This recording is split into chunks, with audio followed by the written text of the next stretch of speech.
My name is Maria Elena Pazmino, and I choose to talk about the muted theory group.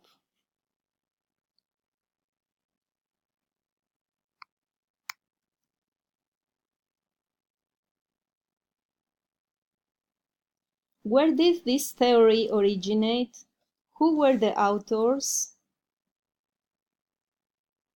The idea of woman as a mute group was first proposed by Oxford University social anthropologist Edwin Ardener. In his monograph, Belief and the Problem of Woman, Ardener noted the strange tendency of many ethnographers to claim to have cracked the code of a culture without ever making any direct reference to the half of society made up of women. Where does it tell us, or what does it help explain? Mute group theory is a critical theory that talks about power used against another people, where a lower group must change their language to fit it in the known cultural behavior and be accepted by society. It is reflected in the different perspectives that men and women have had throughout the story of mankind, where men are the dominant group.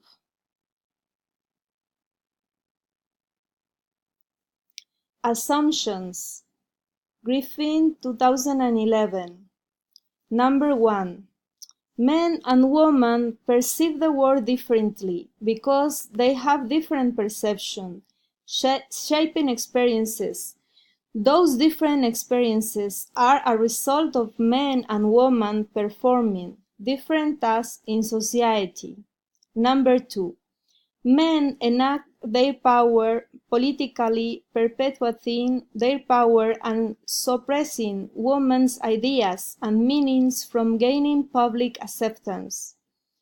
Women must convert their unique ideas, experiences, and meanings into male language in order to be heard.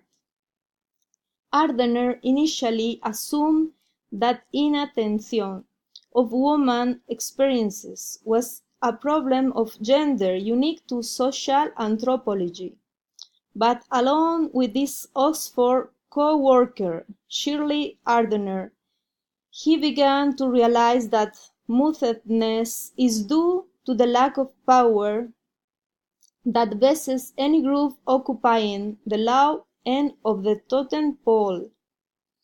People with little clout have trouble giving voice to their perceptions. Mutedness doesn't mean that low power groups are completely silent. The issue is whether people can say what they want to say, when and where they want to say it. Muted groups must change their language when communicating in the public domain, and thus cannot fully share their true thought. As a result, they are often overlooked, muffled, and rendered invisible, mere black holes in someone else's universe. What is the main idea of this theory? Mute.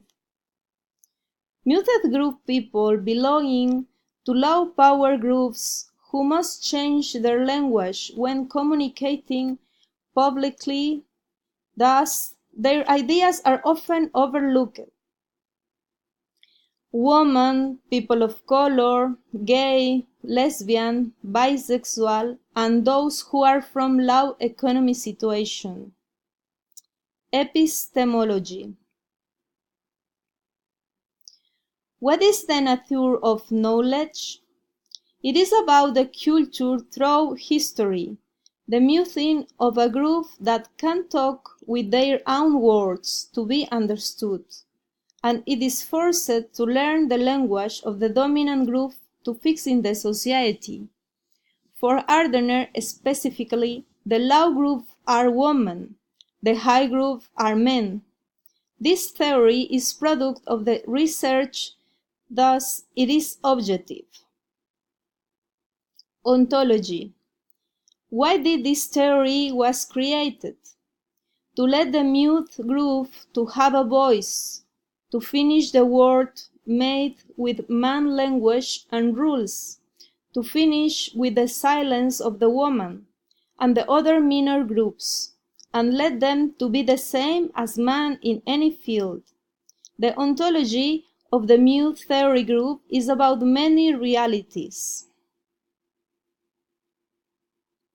Axiology.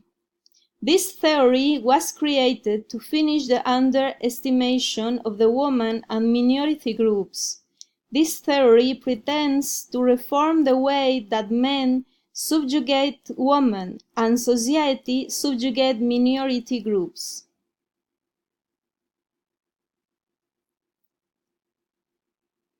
Example. In any kind of religion, all the main orators of the Word of God are clearly men. The woman who works as a cleric has no voice. There are samples designated to perform a woman's tasks such as praying, cleaning, washing, and attending to visitors. They are muted group and it did look like it's not going to change for now. Thanks.